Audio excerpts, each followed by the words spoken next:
Welcome, everybody. That is our last round of our 3-day-long conference on Western Balkans. And some of you might have joined us during the 2 days before.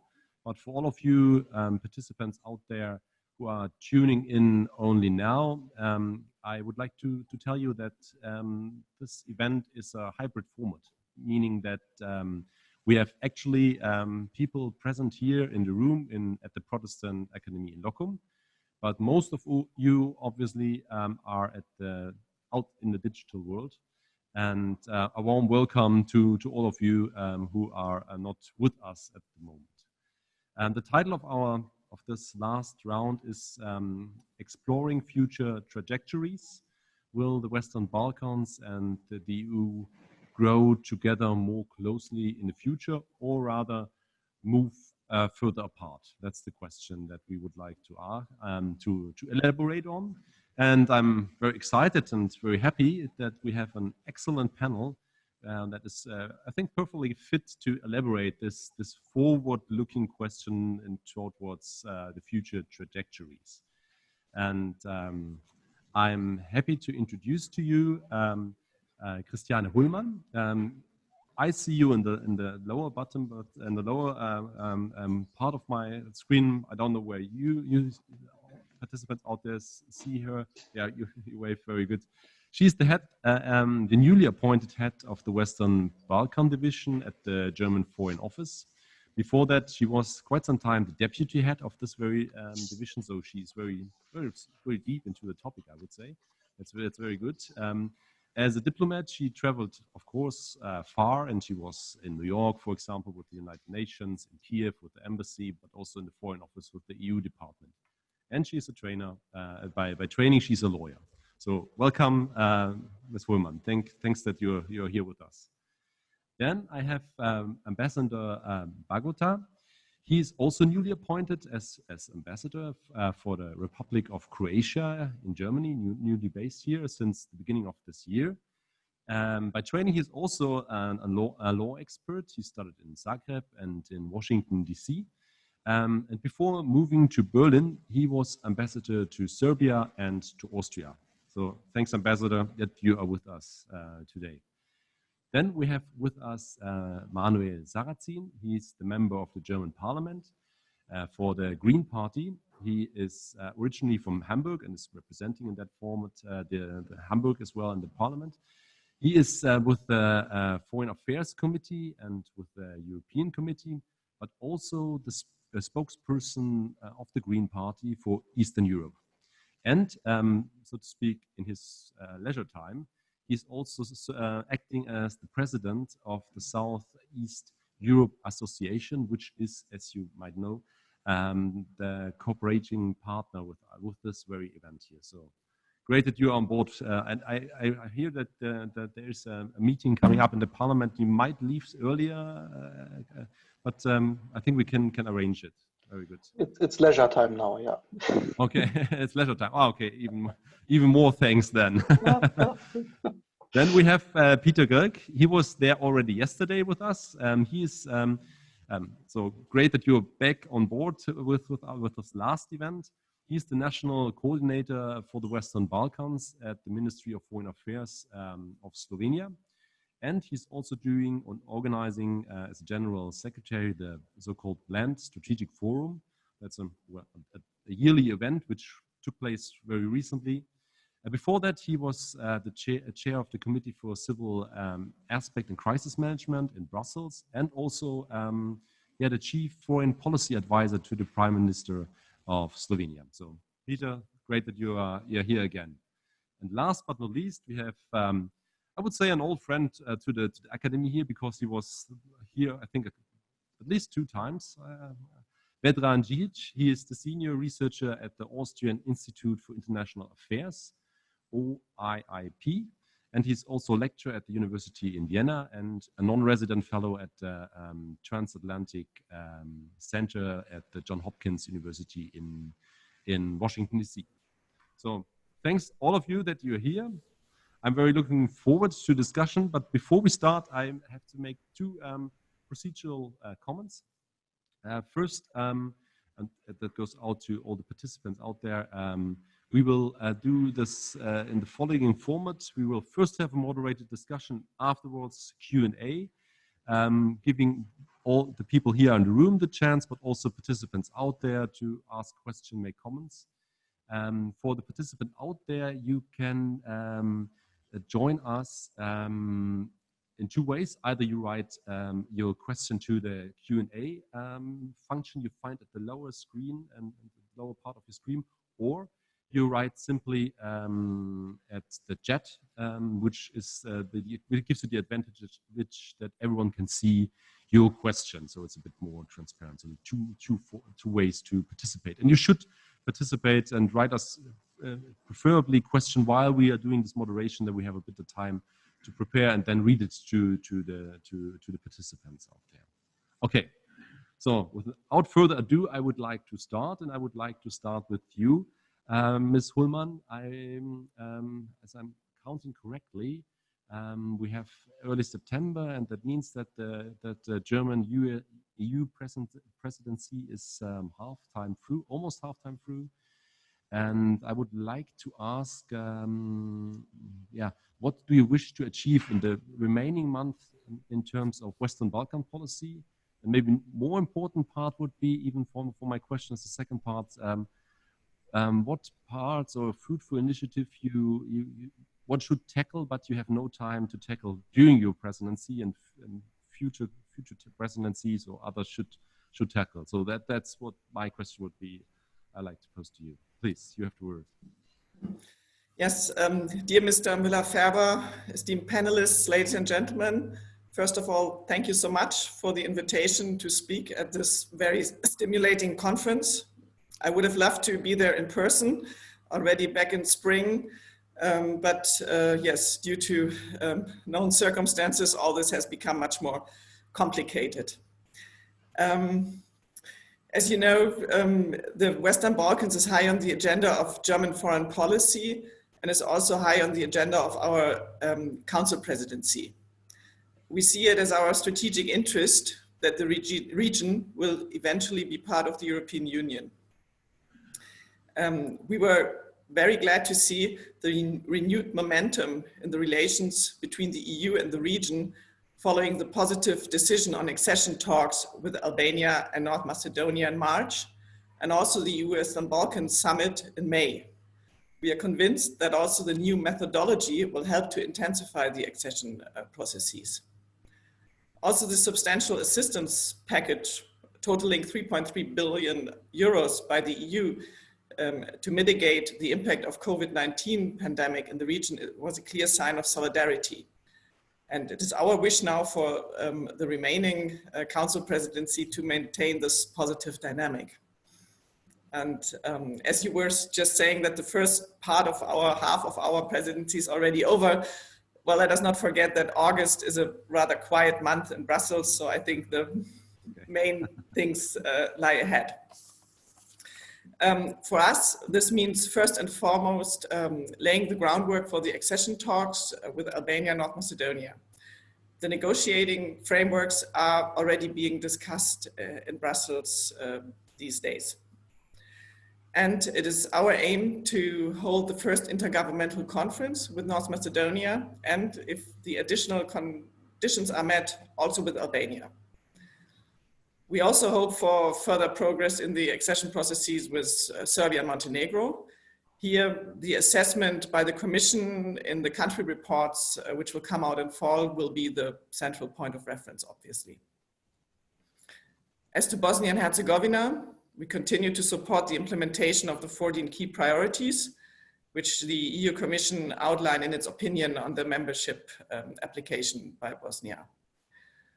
For Bosnia, holding local elections will be an important step for the country to prove its democracy,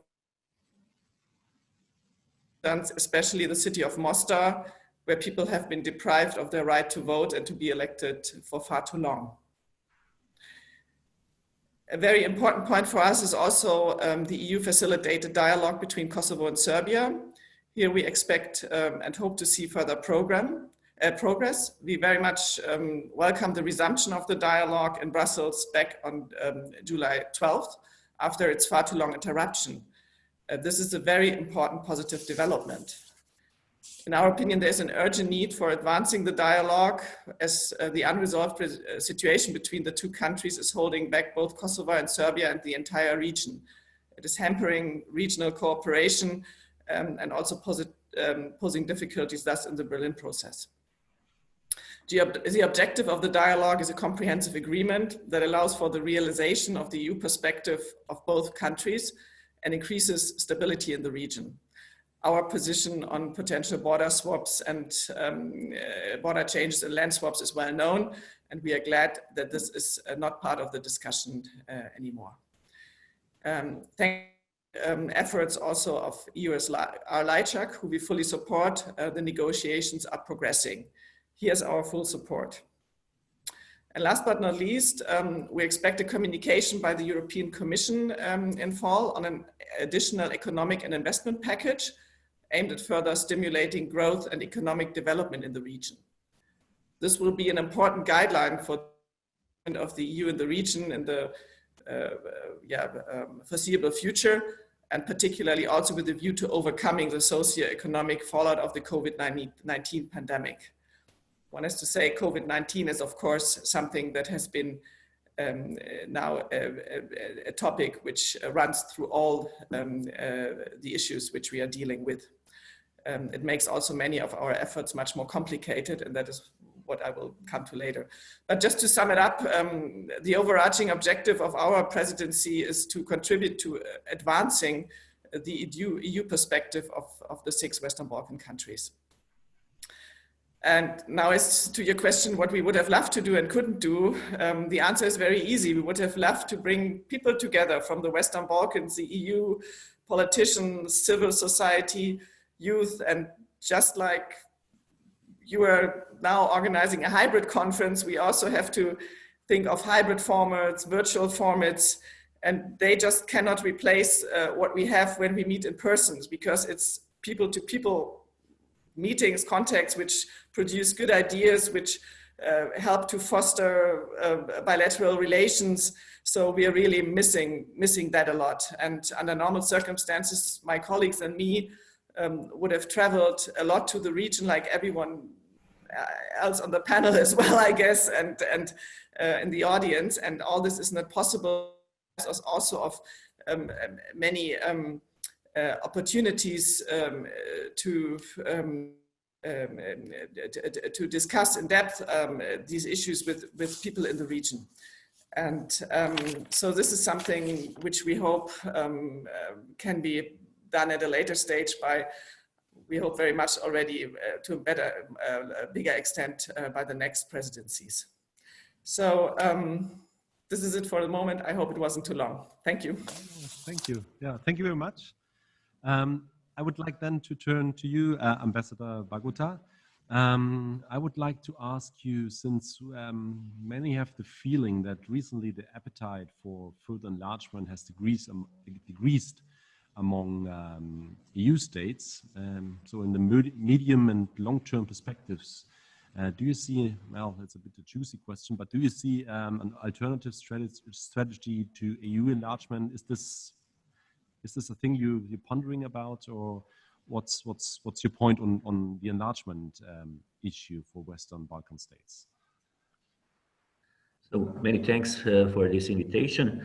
I think it's a very crucial momentum to discuss about the Western Balkans because we have some developments in the region. Obviously, our German colleague, she has already mentioned some very important dynamisms in the region. I think that we should be very pragmatic, and we managed to show during our presidency that it is extremely important to keep on having high on the EU agenda Western Balkans. I'm always saying that if we are unable to make our soft power and influence in our own backyard in the Western Balkans, how could the European Union imagine to be efficient or successful in the other corners of the world? I think that we gotta be more pragmatic and understand that there are some positive developments. Obviously, we have some positive developments in North Macedonia. The Prespas agreement was a big success. The restart of dialogue between Kosovo and Serbia is very important. And of course, the fact that local elections will be held in Bosnia and Herzegovina with the focus on Mostar after so many years, I think there are some positive movements. Your question was focused on alternative solution or approach from our side. I was ambassador in Turkey as well, and I could imagine and I could recall myself when the European Union proposed to the Turkish side a so-called privileged partnership as a model. It was immediately rejected. The EU perspective, I'm not now comparing totally the situation in Turkey with the situation in Western Balkans state, but I think that we got to understand that European perspective is quite important, and we don't see alternative from our point of view to the negotiation process. There was a debate in Croatia because, as it was already mentioned, we managed to make during our presidency, we contributed from our side also the opening of accession process with Albania and North Macedonia. The new methodology is also a chance. It has been also introduced during our presidency, plus of course EU Western Balkan Summit. I think there was a debate about wording and narrative. Enlargement or the European perspective, we should be more pragmatic and we should understand that all of the countries in the Western Balkans, they still do have an appetite for the EU accession process. So we gotta just continue having pragmatic approach, sticking with the reforms from all of the sides, showing, of course, being more present in the Western Balkans, of course, under maybe better possibilities and opportunities with the corona pandemic. So we got to be more present, and we have to understand that there is no debate, EU or United States. There must be some coordination, and it will be the coordination between transatlantic partners in this regard. So let's keep on having positive approach.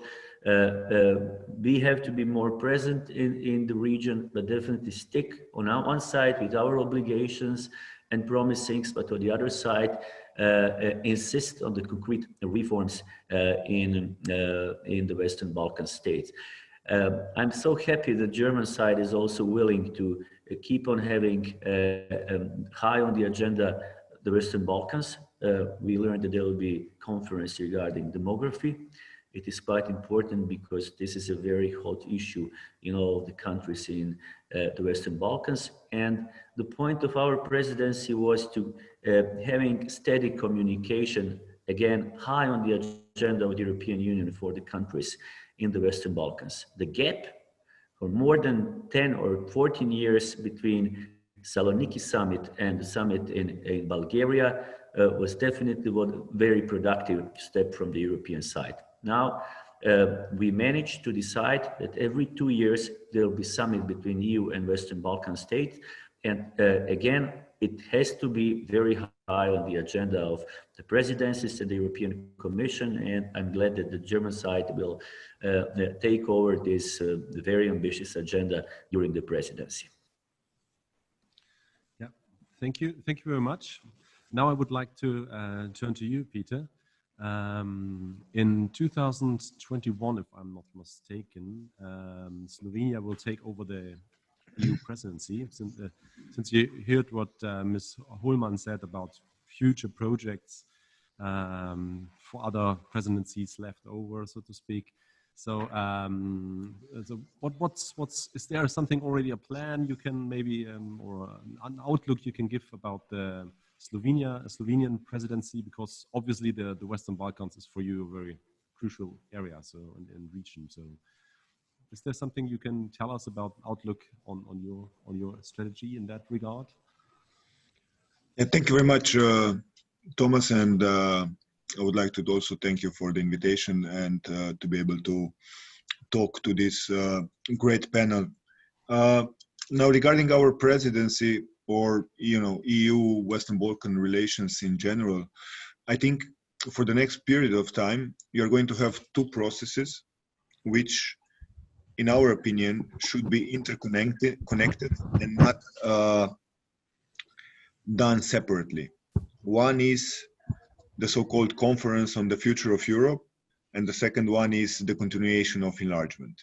Now, for me, I would like European Union to be more like a woman, not a man, so that it can do a lot of things at once and not do them, subsequently, like it did before. Whenever we had inside of the European Union problems, and we have, internal discussions, internal resentments, which we have to deal with in this conference, we shouldn't forget that enlargement of the European Union towards the Western Balkans is part and parcel of this debate. We shouldn't forget, while we are discussing how are we going to live in European Union in 10, 15 years, we should never forget that this European Union in 10, 15 years is going to be hopefully enlarged with the countries of the Western Balkans, so they need to be a part of the debate. And this is something that I think is very important, that we don't neglect this while we are going to discuss these important things about the future. Now, when it comes to the Western Balkans and our presidency, of course, Slovenia is one of the biggest advocates of enlargement and the countries of the Western Balkans inside of the European Union, and this is not going to change. The enlargement and the relationship with the countries of the region is going to be one of our priorities of the presidency. This is already decided, and of course, it's not like we have a choice, since this is in our bilateral and active geostrategic interest that these countries are peaceful, democratic, and stable. So in this sense, we are planning to hold EU Western Balkan Summit. I think this is going to be an interesting project, simply because it will give us time to reflect on what was done since the summit, virtual one, which was organized during the Croatian presidency of the EU, and to see what we can do else. In terms of concrete things, I would say one of the most important things is going to be, of course, the continuation of the dialogue between Belgrade and Pristina during our presidency. This is going to be one of the biggest subjects. Enlargement, North Macedonia, Albania, and all the rest. We will see what will happen with Bosnia and Herzegovina. Usually in the Western Balkans, it's hard to predict things, since unpredictability is one of the essences of the region. So I wouldn't go further in speculating what is going to be on our menu in July when we take over. But I can say that when it comes from Slovenia and what are our interests in the region, we would like to focus on three things. One is digitalization. We think that the Western Balkans regions need to be digitalized more, and here it comes also the question of cybersecurity, of all these things which are now quite important inside of the European Union. Second thing is sustainable development, tackling the green agenda, Green Deal of the European Union, and probably forwarded it also to the Western Balkans region. And the third priority is going to be youth. This is something that Slovenia was doing already in the past years, mainly to the Berlin process summits with the positive agenda for the youth of the Western Balkans. And this is something that we would like to continue. Of course, youth can't be solved in a vacuum. When you're solving youth, you are solving everything. Economic outlook of the region, democracy, transparency, rule of law, and all these things. So this is something that we would like to focus on. But as I said, with the plans in the region, it's always like this, that you are trying to prepare for one thing and then you're doing another one. Okay, thank you. With that, turning to you, Mr. Sarrazin.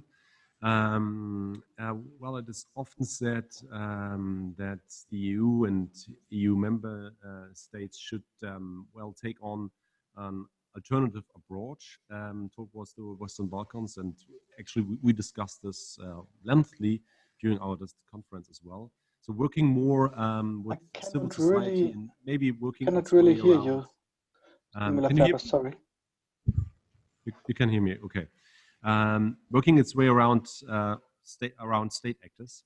Others say, well, that's alternative approach is maybe difficult because, well, civil society is not united. It's very different actors. It's weak sometimes, lack of resources, and well, somehow you well distort maybe some internal bureaucratic or even democratic processes. So what's your take on this alternative approach, working more closely and more stronger and empowering civil society actors? What would you say to that? So my problem is that I couldn't understand the question well, unfortunately. Okay. Can you hear me, by the way? Can you hear me? Can you hear me or not?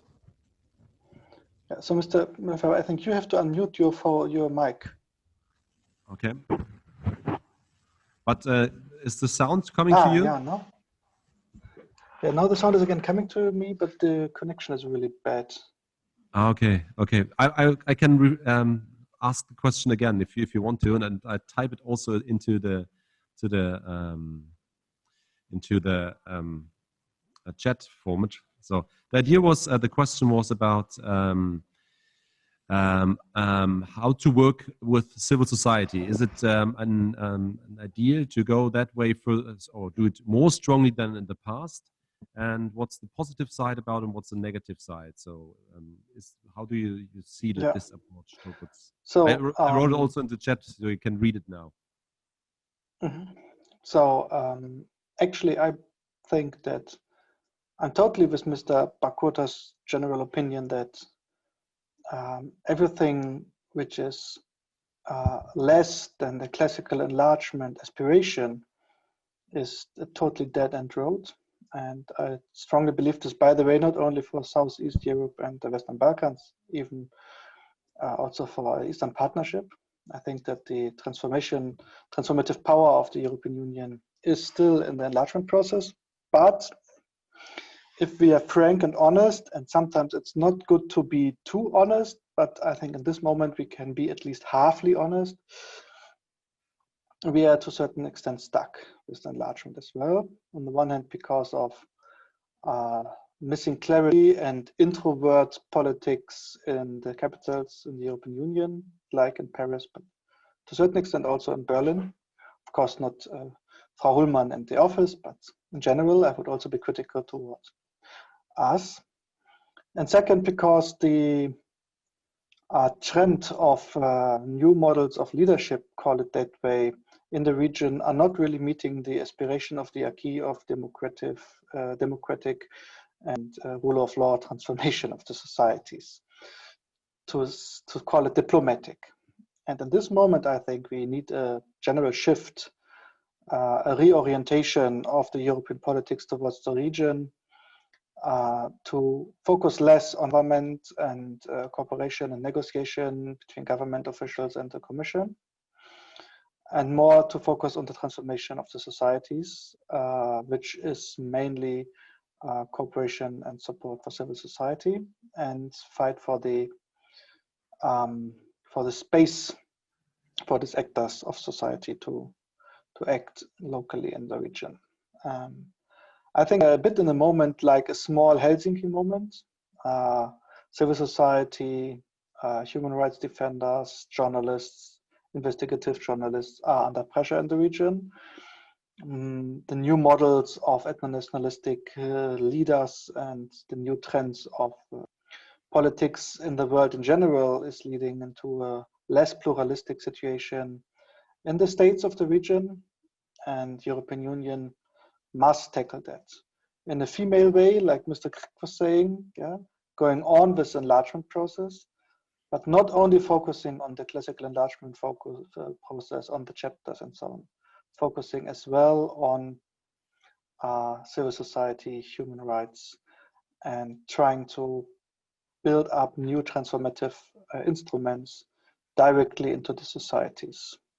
Like we tried in 1970 with the Helsinki Charter, and the idea of civil society as transformative power is a key part of the European Union enlargement process since all times, but I think we are in a moment where we have to recognize that it's more under pressure and more needed than ever before. And also that this enlargement is different than the enlargement round before, even than the Croatian enlargement, on the one hand because societies are different institutions, and also because the global trend is different. In 2000, between 1993 and 2004, the global trend was in favor of democratic, pluralistic moves, so to say.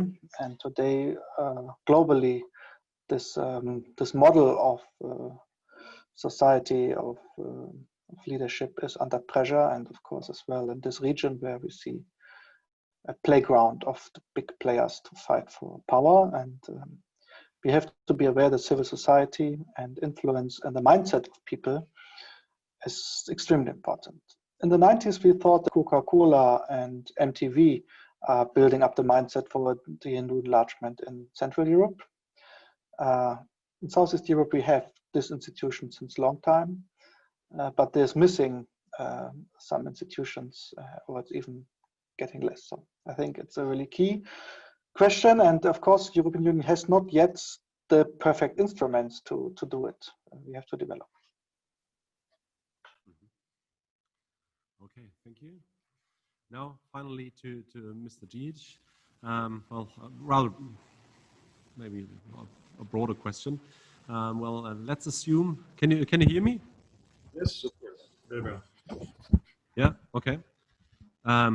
Let's assume that you meet a magic fairy, and that fairy tells you have one wish free regarding the Western Balkans.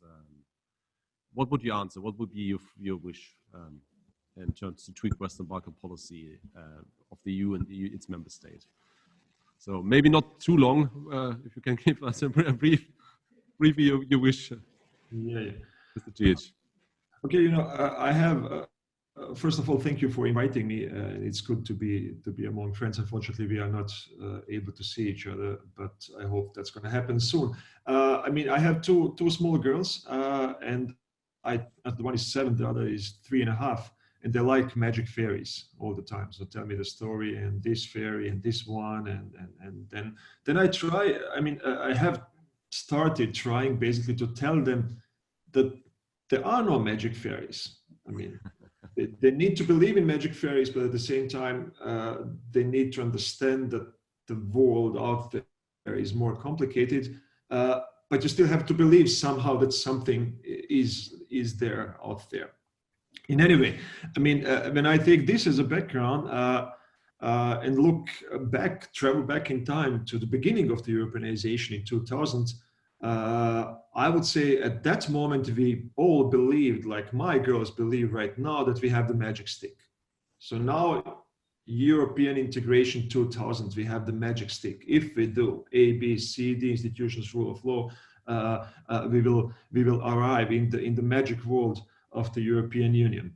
Unfortunately, 2020, I mean, the European Union is not that fairy tale world that it was probably in 2000, at least more than to get today. And unfortunately, 2020 is more difficult. But if I would have one wish right now, that will be 2 wishes, obviously, because each time you meet the fairy, magic fairy, you have to cheat a bit. As I mean, it tells you have 1 wish, and you say, okay, yes, I have 1 wish, but these are unfortunately 2 wishes. No, but to be serious, Jean-Claude Juncker, I mean, who some of us might have forgotten in the meantime, having in mind all the omnipresence of Ursula von der Leyen, once in 2018 said, we need to rediscover the joint ambition. And I would add to it, and this will be my wish, we need to rediscover the joint ambition, both of the EU and the Western Balkans, and joint passion.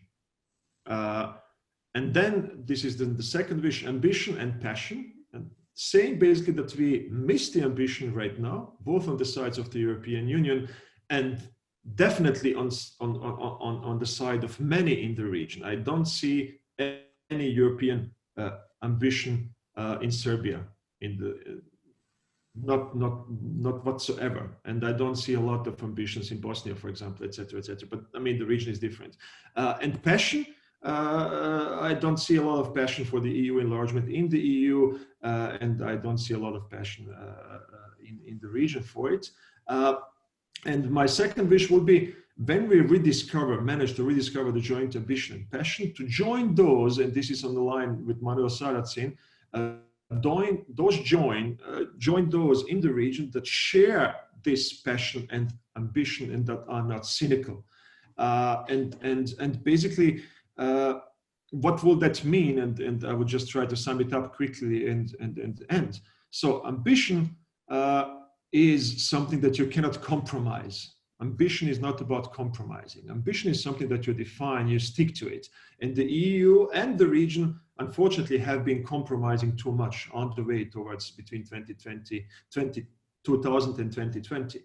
So ambition needs to include some kind of a vision of the political union of the European Union. It needs to include a clear emancipatory face and value-based orientation of the EU and in the region. It needs to include, today more than ever, a social security and health vision of the society. And it needs to include an environmental vision, a green vision.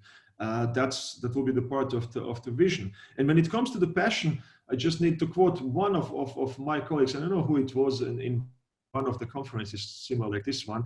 It was a lady, and she said, "Brussels is depressive. I come to the Balkans to feel the positive."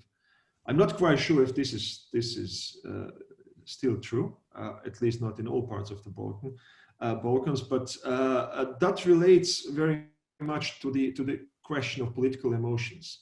The EU enlargement has become emptied of passion, joy, and on both sides.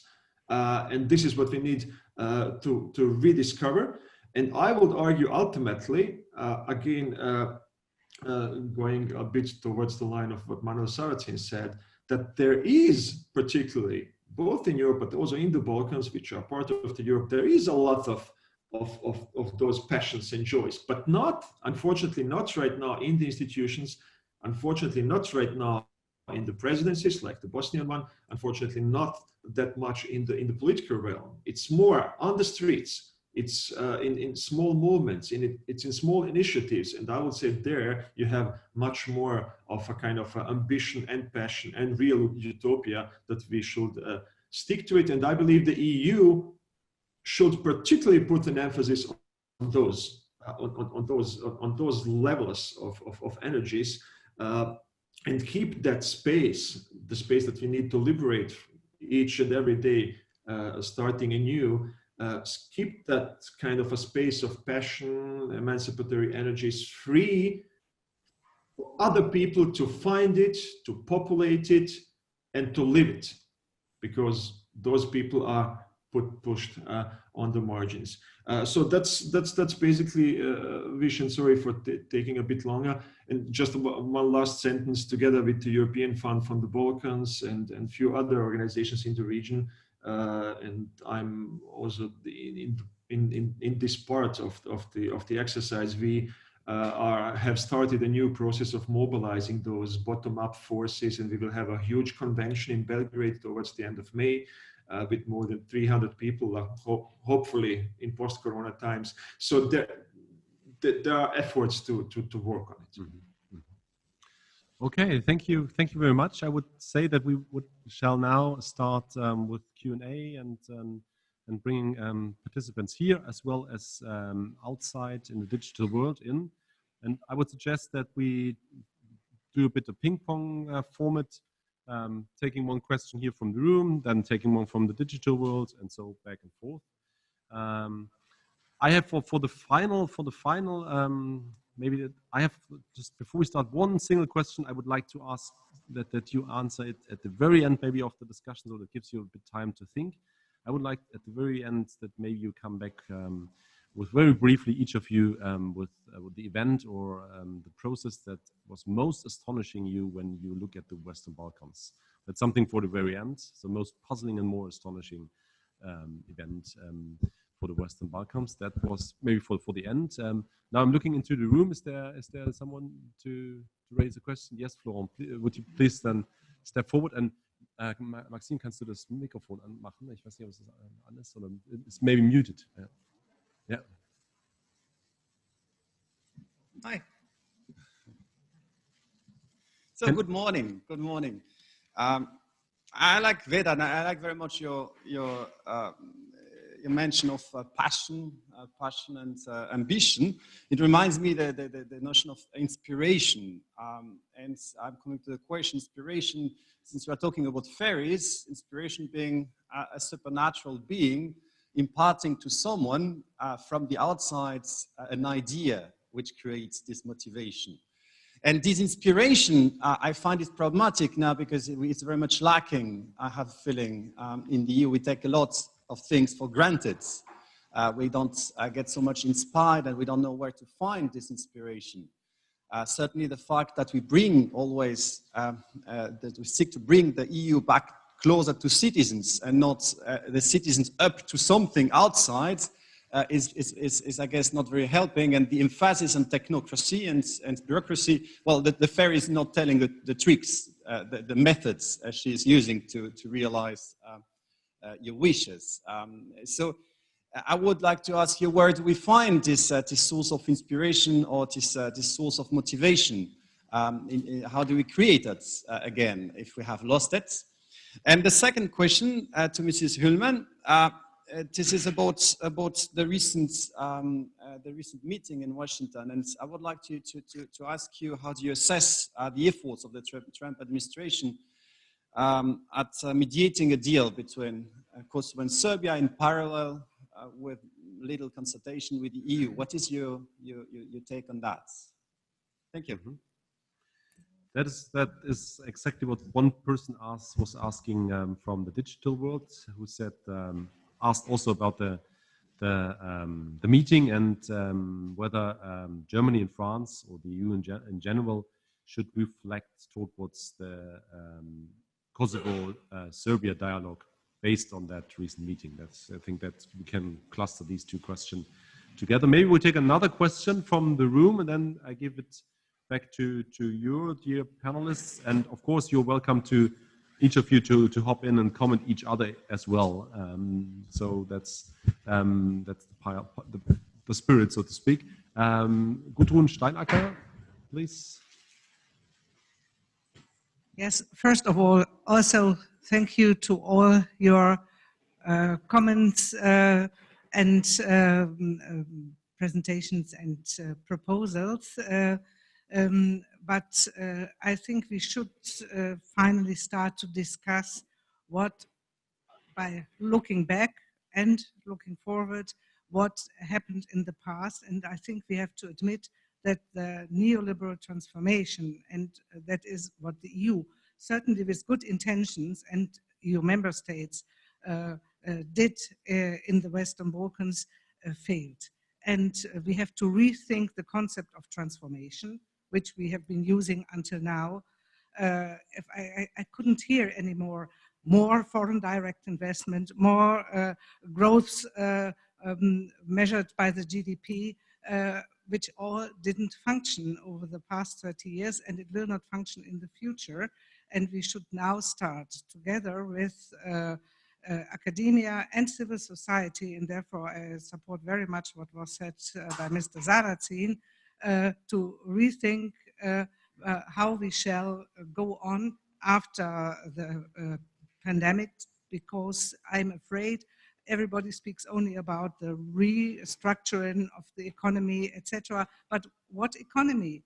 The social systems are failing largely failing in the region, and there is somehow my impression is that in the heads of those who are, and we had a good example here the day before yesterday, a representative from the EU Commission, they are thinking in a very strict way, and which will not bring the region forward. So, to who you would address this question or this comment? Mainly to Mrs. Hullman and to Mr. Bakota. Okay.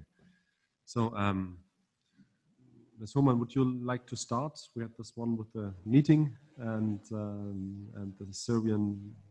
Yes. Thank you. Yes. Obviously, we took note of the summit in Washington, and I must say that generally all initiatives that contribute to better relations between Kosovo and Serbia are welcome. However, as we know, there is no quick fix for this long-standing conflict, and what we need is a comprehensive agreement for the full normalization. And this is an agreement, as I said before, which has to also achieve one thing. It has to pave the way for a potential future EU membership of both countries. And this means that there is a very, very close link between the EU and this big problem. And that is why the EU facilitated dialogue is a relevant framework. And the EU is fully engaged, as we have seen, with the nomination and appointment of Mr. Lajčák, who, as I said, we fully support, who is managed together with the support of member states and also obviously the High Representative to restart the dialogue, to set up structured negotiations. This is something which we have long been arguing for, and it is good that this is starting now. We also welcome the fact that President Vučić and Prime Minister Hoti, who were on Monday and over the weekend in Brussels, underscored the high priority of the Brussels dialogue.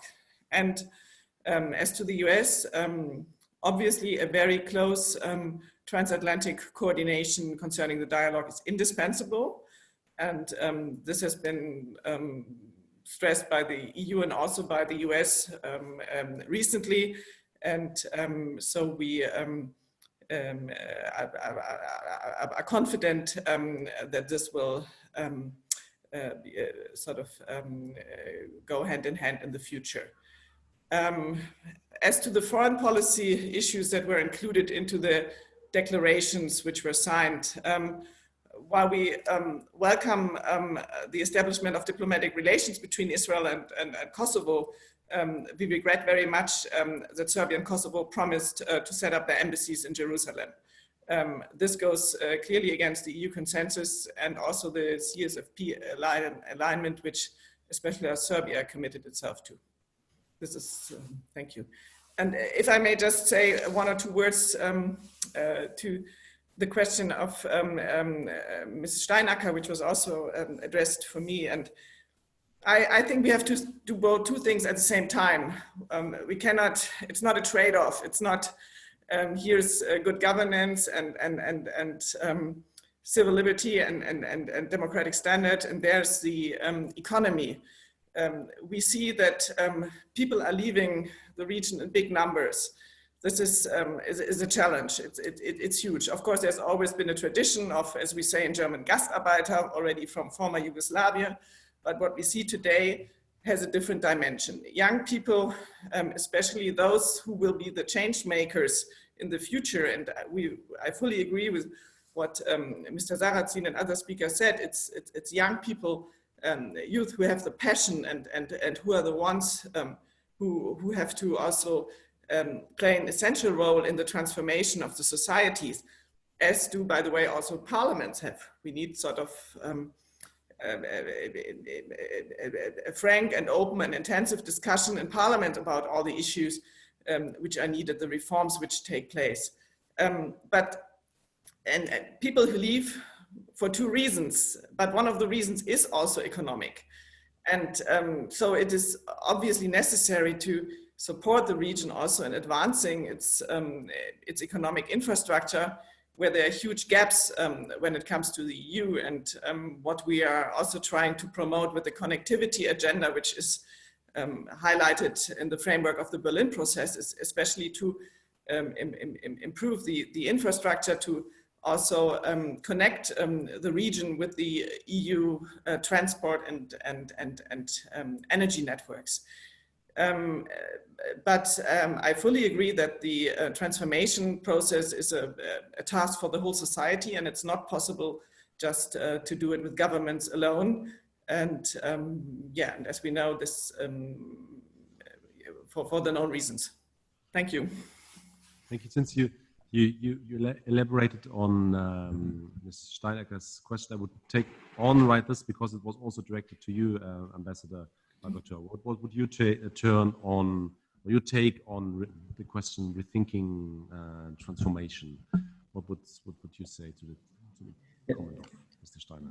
Many thanks. Before just briefly mentioning my position in this regard, position of Croatia, I do agree with Madam Human that we should, in this part, when you mentioned, of course, that alignment with foreign and security policy has to definitely remain in the core of our position vis-a-vis Western Balkans. Yes, this is quite important, and those are the issues of values. So we have to see commitment from the countries who are negotiating when it comes to the foreign and security policy.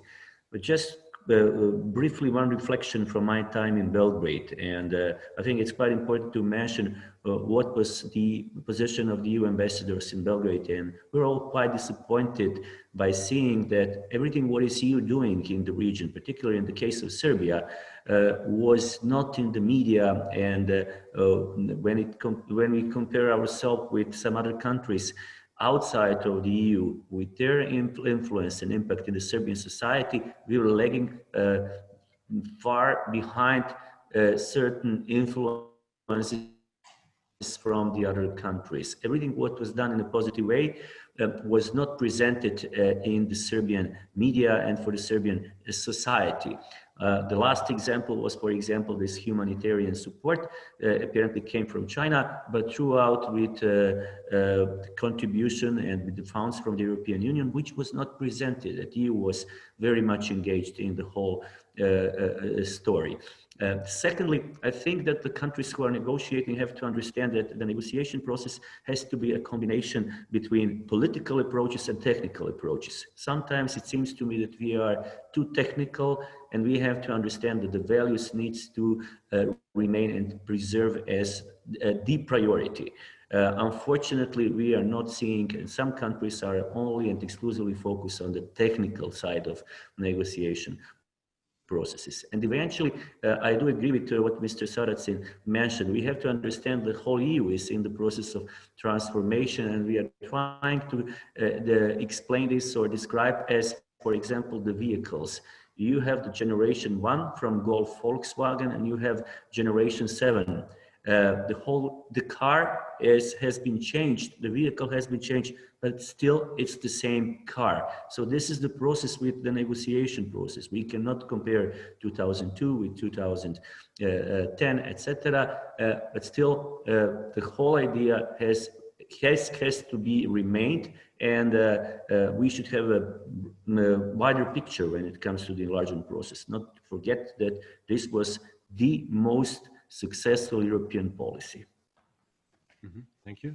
Then we had this question from Florent addressing primarily, I think, you, Vedran Djic, about what's then the source of the motivation you would like to tap in your very wish?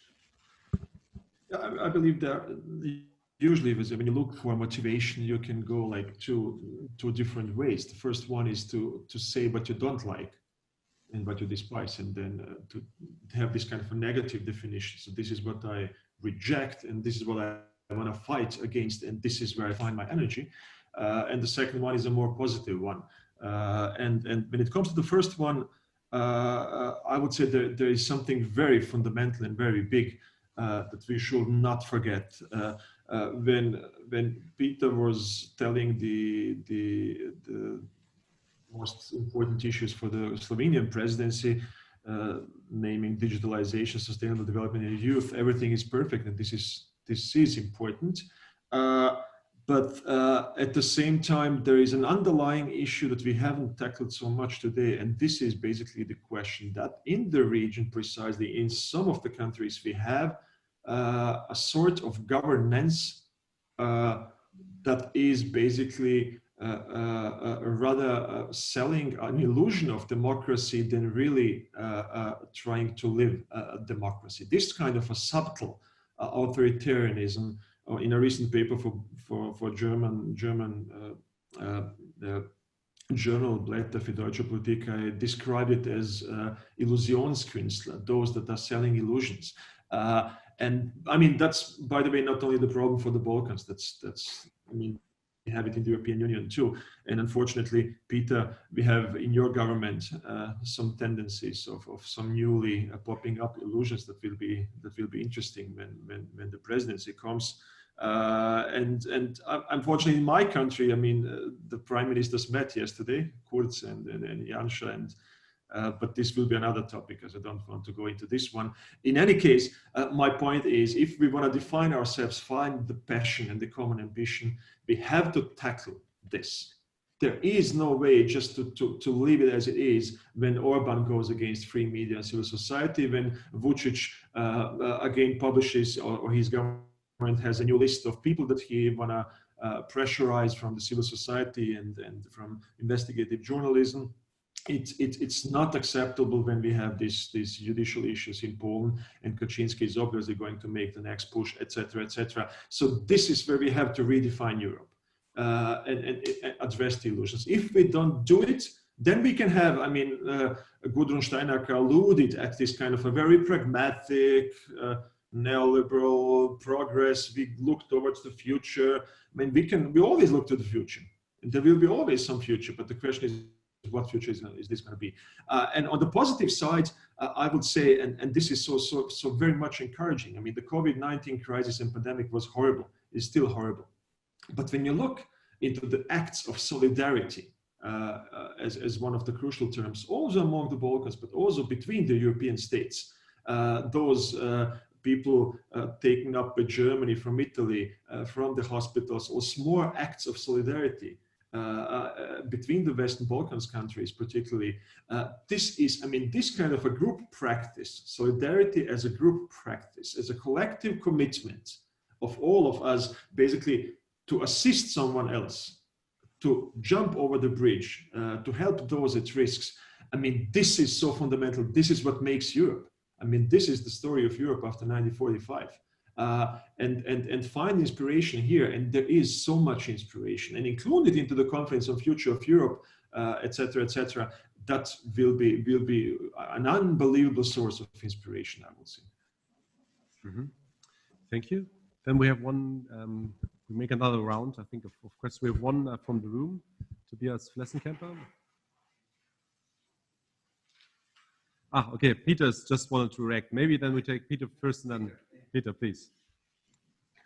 Thank you very much. And, you know, I have been a public servant for so long that they killed all the ambition in me a long time ago, and fairy tales and everything, you know. But saying that, I think what we lack at the end of the day, you can call it passion, ambition, I will call it political will. You know, there is no political will on the side of European Union, but also on the side of the Western Balkans, to move things quicker along the path of enlargement. None whatsoever. I mean, we have been in this little, we were talking yesterday about the swamp. We have been in this little swamp for the last 10 years or 15 years, and we are kind of happy. You know, it's like warm, nothing major is happening. There is a stability. You know, this is not, Western Balkans is not our most immediate threat to the stability of the European Union. Things are happening somewhere else.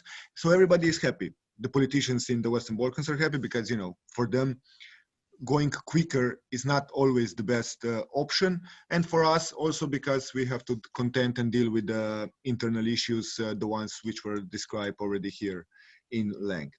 So basically, you know, at the end of the day, the lack of political will is a little bit running out now. simply because the geostrategic environment around Europe is changing. And, you know, if we lack in passion and ambition, there are some other players and some other actors who have this passion and they have this ambition for the Western Balkans. And we have to counter that. We have to counter that because European Union at the end of the day, or Europe as a continent, is right now living in a bipolar world where you have different parties fighting for their major interests. And if we are going to be able to respond to this new geostrategic reality, we can only do it together in solidarity.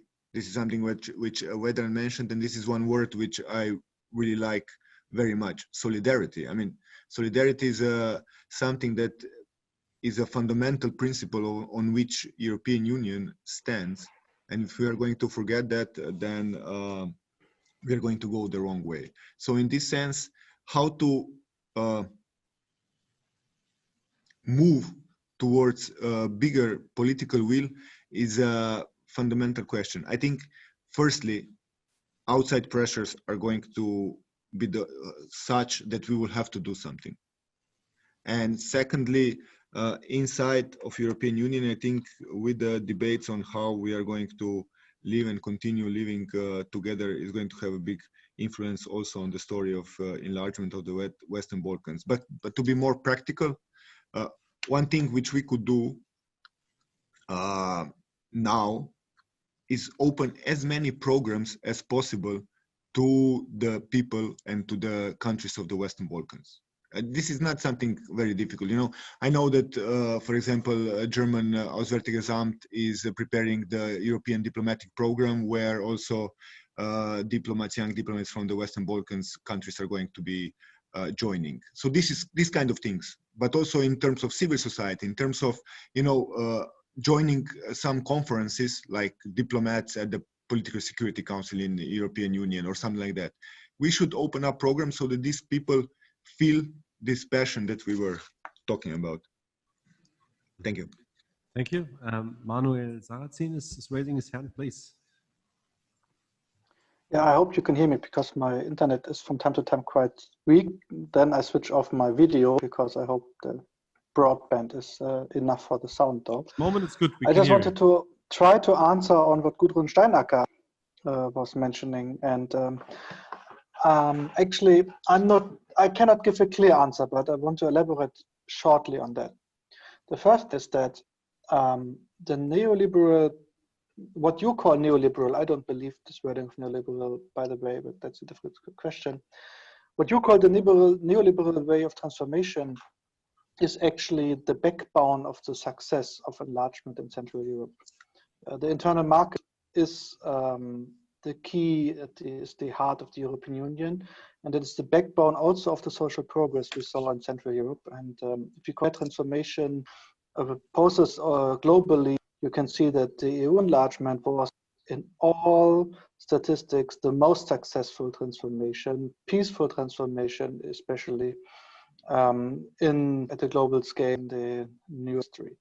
And this is also because this former Soviet socialistic societies in Central Europe had to open up themselves, and all these old structures were broken. Centralism was broken. The old role of the red directors was broken.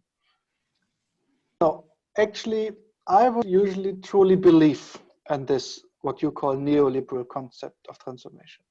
But the but is now important, right? The region we're talking about is different than Central Eastern Europe was or is. You have different economical ground data. Perhaps a country like Slovenia is you can compare with, but a lot of the countries in the region is not really yet in the state that with this kind of transformation we could be successful. Foreign direct investment, for example, was really key for the development of growth and also of more wealth and social welfare in Central Europe. But we see that foreign direct investment in the region is not really successful. Also, the concept of foreign direct investment is more that one president or prime minister is talking to a colleague that he is over personal relations guaranteeing the foreign direct investment, not over structures and safety and changing of the transformation of the whole society of it. So it can be that we need a different, a more social model of internal market in the enlargement in the region, because the economical key data in the region are so much different, and also the geographic location is different than it was with Poland, Hungary, or even the Baltic states. Yeah. Okay, thank you very much. Then we have Tobias Flessenkamper speaking here from Locum. Hello, everyone. Thanks for seeing you online. Very nice. I know all of you quite well, and I'm very grateful that you make it happen, that we can discuss with you here. Just to greet you here also from Locum, which was, I think, very inspiring. We found it very important to be together in a room, and we should try in the next couple of months to do at least small kinds of events. I'd like to share two little reflection points and one question. On the transformation, I'm very happy to hear that the thinking has advanced. I think this is something which we had also here in the room, sort of politicization of the thinking about the processes. And maybe one reflection on the transformation. We have discussed with Mailinda Brego and others, and she said, for instance, that 4.5 million people left the regions in the last 1.5 decades. I think this transformation of society has somehow advanced much more than the transformation of the political infrastructure. And we need to really think how we close the gap and bring the societal aspect stronger in. I think we have heard a couple of points which make me very happy, that there should be more focus. But I also think we need to pay, and I'm very grateful for this, we need to pay more attention, and you know this from my current assignment, more attention to institutions. I think we have been overriding institutions in the last couple of years for all kinds of reasons all too often, and the result is shown, for instance, if you look at the standard of parliamentarism in some of these places, and parliaments could actually be maybe the link between the highly transformed society, highly mobile society, with a relatively backward-looking political elite infrastructure. That's the first point of reflection. The second one is, when Gordon, greetings from Belgrade through Locum, Gordon, on technical versus political. I think we should not play the one against the other. I think they really go hand in hand, and that's the charm of the European process. I give you one example from my Council of Europe world. Of course, the report of the Group of European States Against Corruption is a very technical instrument. But behind the question how, for instance, political party financing is made, how independent high level of government is from intervention from outside, sits a very political question about a model of society, which is basically not based on corruption, not on favoritism, not on clientelism, etc. So the technical question is often very political from behind. Even the introduction of a European value-added system, value-added tax system, is a huge Europeanization. It may look very technical, but it gives security to common market operators. And my question is actually rather political, also reflecting a bit on the discussion here.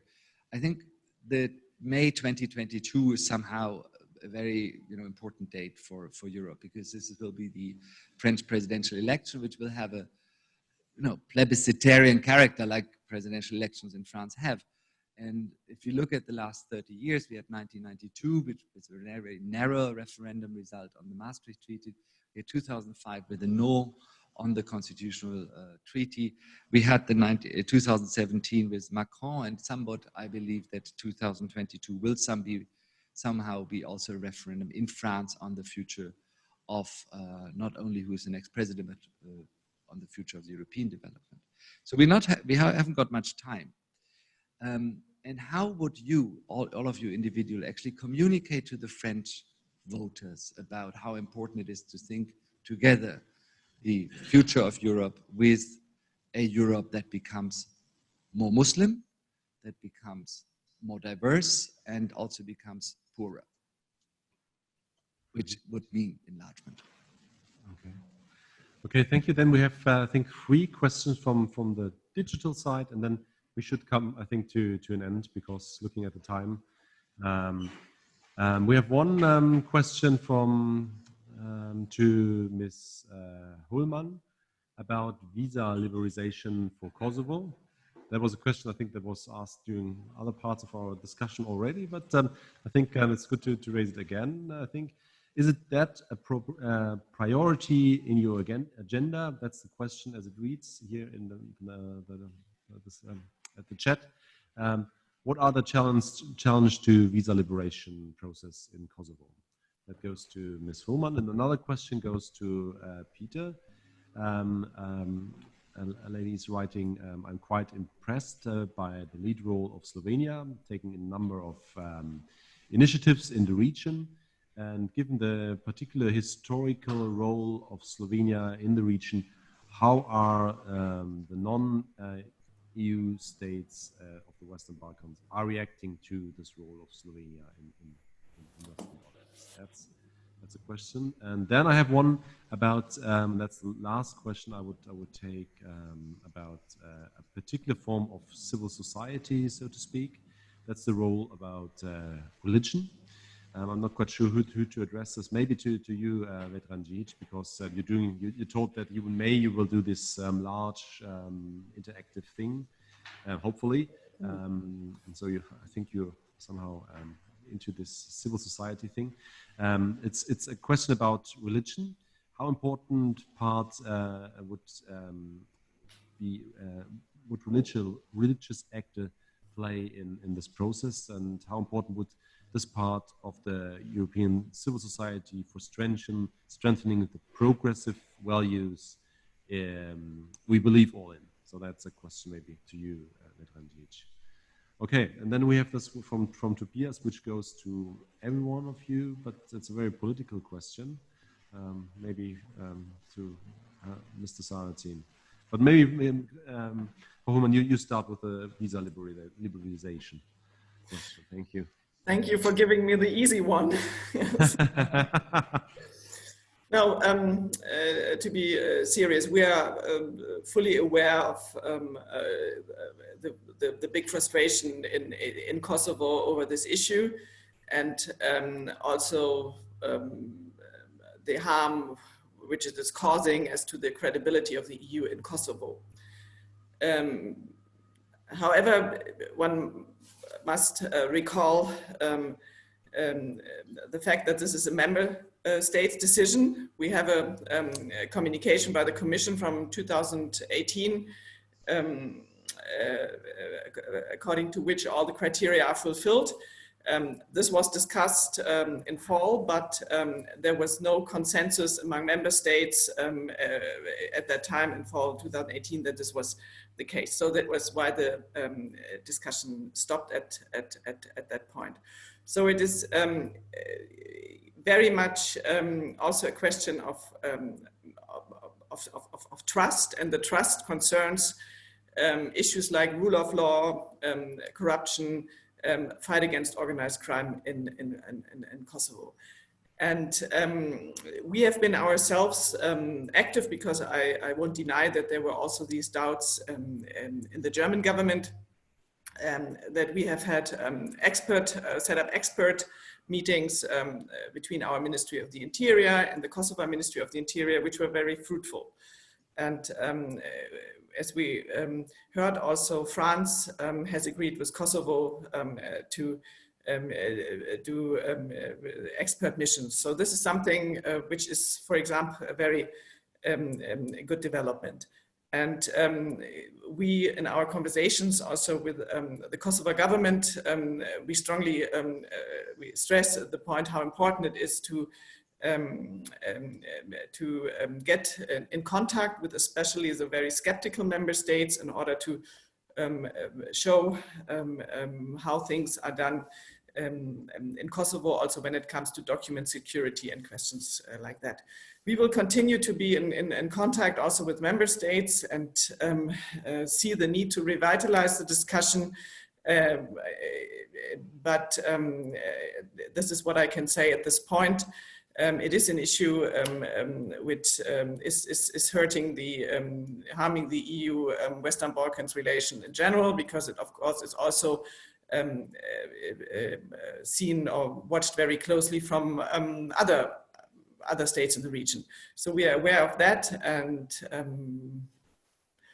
trying our best. Thank you. Thank you. Maybe to Peter, the question about the role of the perception of the role of Slovenia in the region. Yeah, thanks, Thomas. And it's very nice of you that I don't have to answer the question of Tobias. I think I will pose this question to Mr. Saracen. I was joking, but maybe I can try. I mean, yep, sure. You know, Western Balkans. It's a region of, I think it's like 15 million people now. That's like Paris.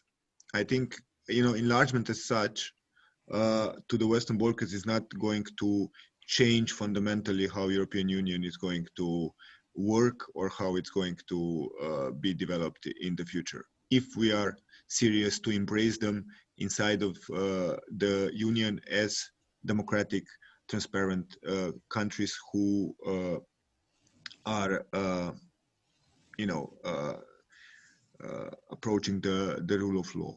This is something that I think it's fundamentally important. When we were talking about the passion and the ambition, you know, it's like the football players. You can have a lot of ambition, but if you don't have hard work, then this ambition comes to nothing. And this is why I was saying about political will. I mean, it's not a problem of transformation of societies. We all know we are talking about transformation of the Western Balkan society for as long as I have been following the Western Balkans. The problem is we are not doing anything, or we are not doing enough. I'm not saying we are not doing anything. This would be false because we did enough, but we are not doing enough. We are not doing enough, and I think it was Lajčák at the Bled Strategic Forum who said we have to get serious. So let's do it. I mean, Slovenia is prepared. I think also some other countries are prepared. Because it's going to be much more easier to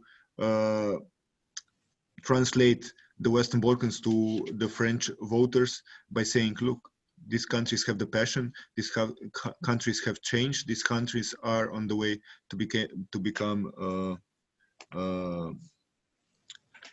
members of the European Union by respecting all the laws, fundamental rights, and so on and so on. In terms of Slovenia and how do the rest of the countries of the Western Balkans look at us? We don't have a vested agenda. I think this is the first thing that they realize. Really, in our strategic interest as a neighbor of the region is that they are going to European Union as soon as possible, as quickly as possible, by being transformed in a way that they fulfill all the criteria and all the necessary benchmarks that the European Union has put in front of them in the negotiation process. So, you know, this is our only agenda in the Western Balkans, and I think the countries understand that. We don't have many open questions or no open questions with any of them. The only open question which we would like to solve as soon as possible, but it drags along for a long time, is the implementation of the succession agreement, because we feel that this is the last thing from the past and the dissolution of former Yugoslavia, which really is important to have a clean slate and to start from the new.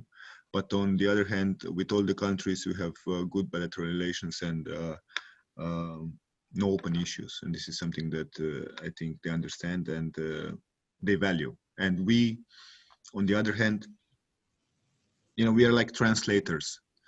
I would call us. Slovenia is like trying to translate the language of the Western Balkans, of the region, inside of the European Union, of course, together with Croatia. Not just saying literally by understanding and speaking the languages which are in the Western Balkans, but by knowing the emotions, by knowing the culture, by knowing the politics of the region, so that also European Union understands a little bit better what are the most important and main issues which the Western Balkans is tackling with. Mm-hmm. Thank you. And to the religious civil society actor, and of course you are welcome to also, please, Vedran. No, I'm perfectly fine. Not to answer the French question, but Manuel Sartre is probably going give his best to answer that one. On the religion side, I mean, first of all, just very general. I mean, usually, I mean, we saw recently how important the religion is, and the instrumentalization of religion in churches. So the Montenegro is probably the example here. But however we see the future of the Western Balkans, given the fact that we have experienced a huge re-traditionalization in the region, and that we have seen churches coming back big and coming back political since the 90s, I believe that any possible change of whatsoever kind will in the end need some kind of a support by religious communities, and they will ultimately play a role. But when it comes to religion, basically, I mean, the question was, how could religious communities or leaders join those, or can they join the civic forces, and can they be one of the forces? I believe they could, but I mean, the first precondition will be that the churches and religion, that they emancipate themselves from the position they push themselves into very much at the beginning of the 90s and throughout the 2000s, which is being close to the state, being very much instrumentalized or instrumentalizing, being nationalist, or sticking to a vision of society which Zygmunt Bauman, if he will be around us, he will describe as retrotopia, trying to build the future on the fundaments of the good old conservative or whatever past. This is not going to be possible. So basically, I mean, if the churches in the Balkans would, for example, listen to the Pope Francis, I mean, he has this phrase of wise openness of the church.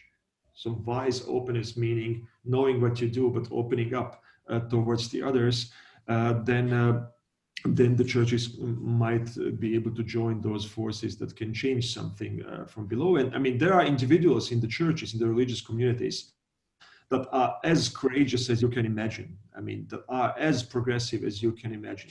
Not only the Franciscans in Bosnia, but many others. And basically depoliticizing themselves and going back to those that they preach to, people would open up basically a space for churches to become an active part of the progressive civil society, even in a way. Not all of the churches, but some of the people within the churches and believers. Okay, thank you. Now to the communication of enlargement, how to communicate it and all the problems that comes and all the positives that comes with it to the friends. But I think it's also goes to every EU member state public. Since both of you, Manuel Sarrazin and Ambassador Bagota, well, political communication is your daily business, so maybe both of you can elaborate on this question. So maybe I will start so that in the end, all the questions which cannot be answered will be left to His Excellency.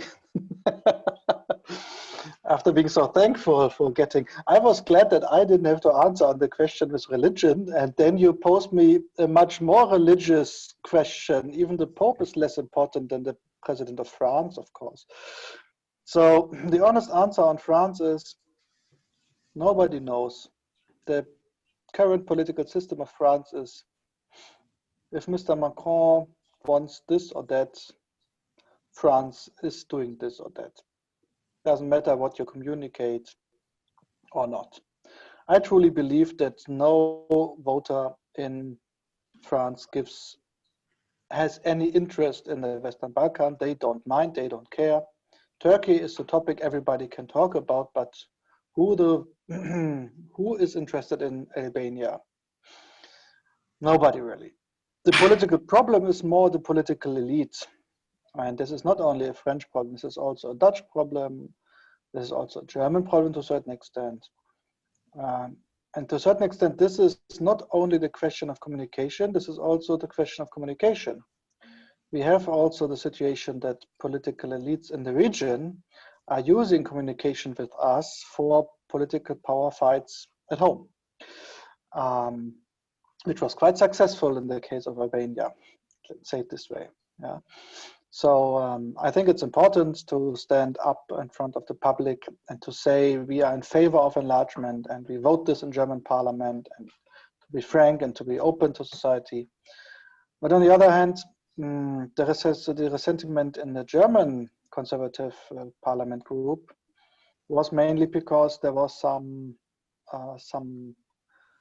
dispute within the fraction, and the leadership didn't want to clarify too much, and there was not enough political will to put it on the boss's agenda so early to really clear it.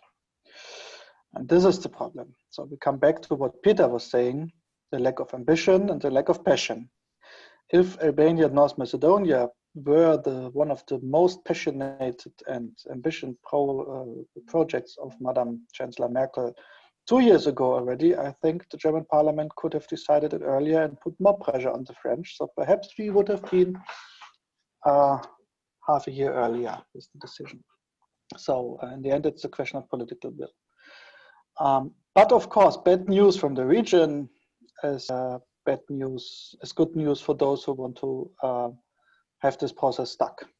Yeah, and bad news from the region is, of course, what Gudrun Steinacker was saying and what also Vedran was saying, that the fight against corruption is lagging behind. You see new authoritarian structures coming up, new ethno-nationalistic movements, etc., etc. Good news is good news and bad news is bad news. For the communication, I would say important to stress this geopolitical argument over here. For the communication in the region, it must be clear the geopolitical argument is in the moment not strong enough for not doing the homework. Yeah. We have to explain our people that China will never take us serious if we fail in the Western Balkans. Yeah. We will not have any competition on anywhere in the world with them if we are not able to develop this kind of classical backyard with our standards. So if we want our values and our standards to have anything to say in the new competition of the models worldwide, globally, but we don't manage out to make it with the region and with Bosnia and Herzegovina also, who will care? Yeah. And if we manage out that Mr. Trump is solving the EU-led process of Pristina-Belgrade dialogue, I mean, who in China will think that the European Union has anything to say if he can invite successless, of course, the leaders to do so? Yeah. So, yeah. And Tobias, there's one thing to say. What is clear? Nobody knows what will be in Mr. Macron's head before the election. Almost everybody is sure that he will be elected in. I hope this clarity will not get less. He is still the best choice, probably, for Europe in the French election. But what is clear that we have the German parliament elections next year. Then we have the French elections coming up. So the time for change is after. And the decision both countries is quite important also for the possibilities of change after. Yeah. And this will be quite decisive also. Who will be the next chancellor? And will this person have a heart for the region? Yeah. Madam Merkel has a heart for Western Balkan. You can attract her, you can go to her and talk about the Balkans, and she's immediately interested because she has a heart for this region. And this is the political lobbying we have to do, Mr. Bakota and me and all of you, that the new persons coming up to lead Germany have or develop their heart for the region. Because at this point, she will be missed for sure. Thank you. Maybe Ambassador Bagota, about your take about communicating enlargement. Maybe just 2 points regarding the benefits and incentives for the EU. I fully agree with Mr. Saracen.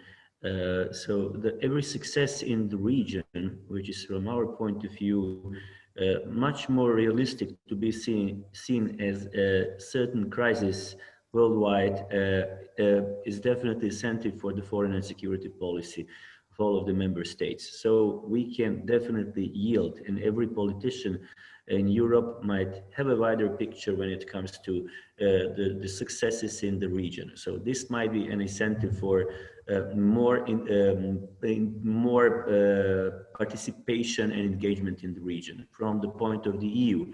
From the point of the successful public diplomacy, I think that we got to be more present in the region. If you compare the number of visitors who are coming from, for example, Russia or China to Serbia and some other countries with some senior officers or dignitaries from Western Europe, I wouldn't say that we are lagging behind, but it has to be enhanced. The countries are really willing to see this, having more visitors from and the delegations from the Western Europe and from Europe itself. Now, what was mentioned by Mr. Saracin, yes, we got to make an outreach towards the new generation. You see some politicians, of course, and the public society in the countries in Central Europe who are interested in the outcomes and developments in the Western Balkans. But that, on the other side, in Western Europe, in Northern Europe, there are new generations who are not interested in the stories, there are lack of know-how regarding what's going on in the Western Balkans. So we got to invest more in being more attractive, being more accessible for media, for the public society, for the public diplomacy as well. And my last point for Tobias, hello, all the best.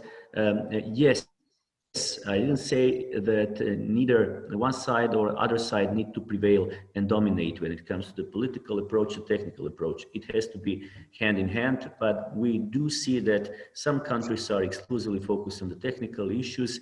Yes, I do agree the political background in this regard is very important. So we got to combine those two issues. And as Slovenian colleague said, Croatia will be very much engaged and very much interested in all kind of assessment and approaches towards the Western Balkans. This is our natural position as well as Slovenians. Mm-hmm. Thank you very much. That means that we are at the reached the end of this session. I asked you at the very beginning, you may remember, very briefly to wrap up, what is each of you very briefly, what's the event that was most astonishing to you now or in the past when it comes to the Western Balkans? Maybe you can very briefly go. Maybe we start with you, Petranjic. Do you have Yeah, I mean, there was a moment last year, it was 2019, when the people from Justice for David, a movement, and David Dragicevic, the father of Davor, was expelled, and he is now applying for asylum in Austria. I'm going to be in the court hearing, trying to support him in October in Graz. And I helped them to organize a conference in Vienna, Justice for David, because they were not able to do it in the police state, almost police state of Republic of Srpska at that moment. And then there was this kind of magic moment where you see like there were 100 people sitting inside discussing against corruption and what can we do to help Bosnia to progress. And there were Bosniaks among them, there were Serbs among them, there were Austrians joining us. And then at one moment, they just, I don't know why, they just stood up and started singing this David song that they would have also in Banja Luka for so long. And then you will basically see something what's basically so fundamental. You will see and feel that they have not a single millimeter of indifference. And I would say indifference, which has become, unfortunately, part of the enlargement, has become a problem for both the European Union and the Western Balkans. And they just, I mean, in this moment, no indifference, no nothing, just the poor will to sustain the fight. And that moved me very much, and this is probably a moment that we now in post-COVID times. As Ivan Krastev said, there will be no democracy without hugging, seeing each other, shaking the hands, joining the forces on the streets. There is no substitute for people coming together. And I very much hope that we will keep coming together, be it in the Ministry of Foreign Affairs in Germany or together with Peter or Manuel, etc., etc. But we will keep doing it. And I said towards the end of May with European Fund of the Balkans, we will have this big convention. I hope to see you there and to join us all. Thank you. Ms. Wohlmann, what's the most astonishing? Yes, I must say something that impressed me very much was the rule of law agenda and anti-corruption agenda of the government in Kosovo, which was formed in spring. It was short-lived for the known reasons, but this was really such an, I think, inspirational moment for Kosovo and beyond, that it is possible through elections, and that there are politicians who put at the forefront of their agenda these issues, and that this is exactly what people in the country want, because it affects their daily life. So this is something which I found very inspiring, and I think this program should be or such an agenda should be at the centerpiece of any Western Balkans government. Thank you. Ambassador Bagota, what's your take on the most astonishing, inspiring? Mike, with retrospection, of course, maybe I'm not impartial in this regard, because we run the presidency. This was the first Croatian presidency, so the first country from the region, where Slovenia, of course, who run the presidency. I want to say that the big success was EU Western Balkan Summit under the very strange and difficult circumstances. To make a focus on the Western Balkans again was definitely not easy. And I think that we have managed to show solidarity, which was mentioned today as well in the declaration from Zagreb, when it comes to the fight against the corona. So this was quite important. Solidarity again at stake, and solidarity as the predominant feeling and approach towards the common threats in the region. So this was quite important, and I think that this kind of spirit will be transferred in the forthcoming period of time as well. Thank you. And Manuel Sarrazin, what's the most inspiring moment you had with the Western Balkans, or in the Western Balkans?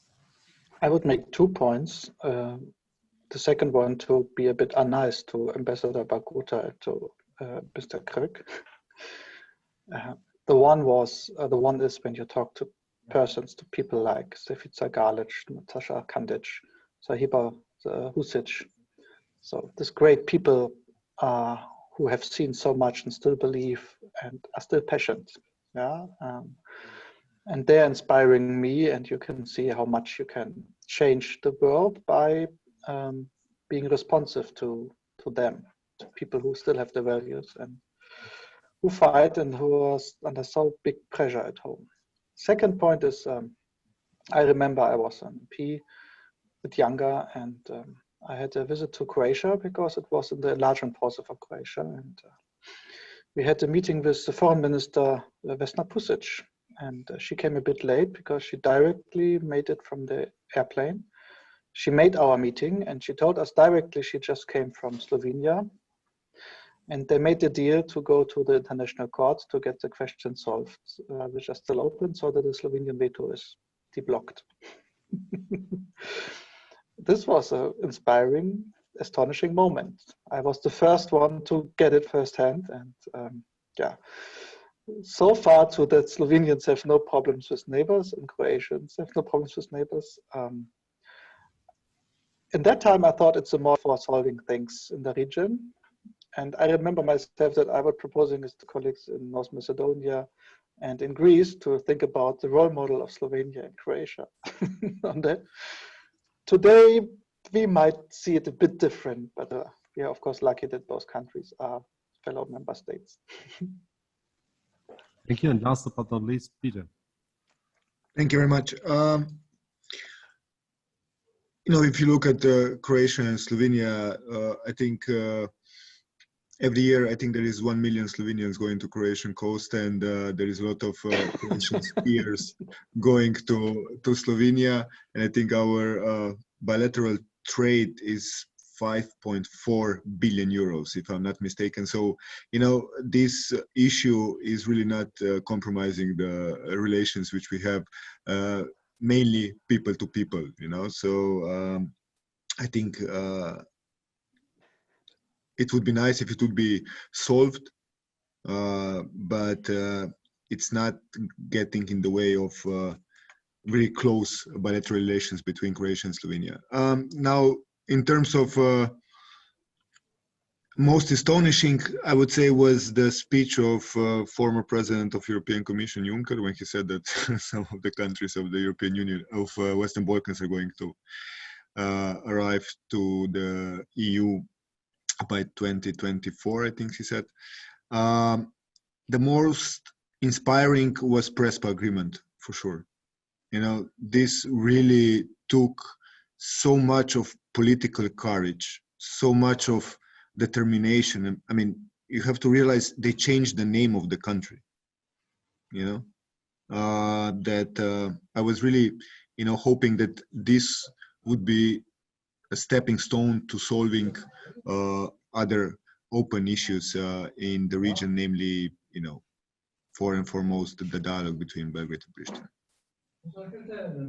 Okay.